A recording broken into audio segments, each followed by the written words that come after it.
Imbes na masayang Pasko, Biyernes Santo ang pakiramdam ngayon ng mga plan holder ng isang insurance company. Mas maliit pa kasi ang nakuha nilang pera kumpara sa kanilang libo-libong pisong investment. Saksi si Sandra Aguinaldo. Siya si Dominador Ratay, isang public school teacher. Kakukuha lang niya ng tseke na inisyo ng pre-need company na Abundance Providers and Entrepreneur Corporation o APEC. Sabi niya, mababa ang natanggap niyang halaga kumpara sa nararapat. Mahigit 234,000 pesos kasi ang hinulugan niya para sa educational plan ng kanyang dalawang anak. Pero mahigit 36,000 pesos lang ang natanggap niyang tseke.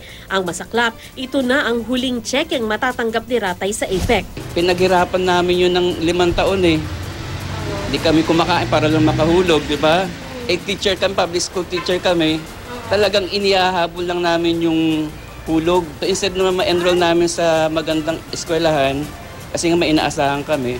Ngayon, naka-enroll na lang sila sa maliit na eskwelahan kasi nga ayon sa budget na lang namin. Ang pre-need policy ni Ratay, hinulugan niya na 5 taon sa Pacific Plans Inc. bago pa masangkot ang kumpanya sa kontrobersya noong 2005 dahil sa hindi mabayarang obligasyon sa mga plan holder nito.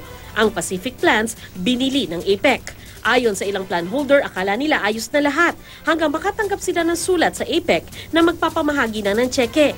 Si Gloria Saclot, nag-mature ang pension plan nitong Nobyembre. Pero imbis makatanggap ng 180,000 pesos gaya na napagkasunduan, 5,929 pesos lang ang tsekeng inialok sa kanya.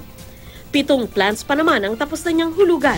The other one will mature at 2031, the 1M, when I will be 60 years old.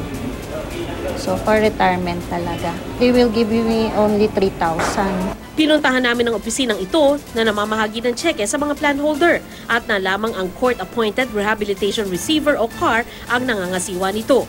Hindi humarap sa kamera ang kinatawan nitong si Attorney Danilo Capistrano pero pinaliwanag niya, utos ng korte na ipamahagi na ang trust fund sa mga plan holder para kahit paano'y may matanggap silang pera. Kaugnay raw ito sa petition for corporate rehabilitation with prayer for suspension of payments na isinampa sa Makati Regional Trial Court. Sabi niya, lubhang naapektuhan ng global financial crisis ang trust fund ng mga plan holder. Kung ang obligasyon ng Pacific Plan sa mga kliyente nito ay lalago ang kanilang investment ng 15 hanggang 20%, nasa 2 hanggang 3% lang daw ang inilago ng trust fund, kaya hindi na mabayaran ang mga obligasyon.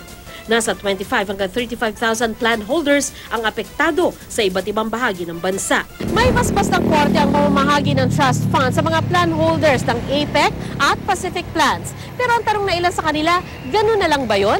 Ang ilan sa kanila ay nagpaplanong maghabla sa korte sa pag-asang may mapapanagot sa pangyayaring ito. Kaya hindi raw tatanggapin ni Saclot ang tsekeng ibinibigay sa kanila. Ayon kay Saclot, nasa 200 plan holders ang nasa kanilang grupo na nagbabalak ng kasuhan ng APEC. Tinawagan ng GMA News ang nakalagay na numero sa website ng APEC. Sagot ng nakausap namin para sana hinga ng pahayag, babalikan kami ukol dito. Pero hanggang ngayon, wala pa silang tugon sa amin.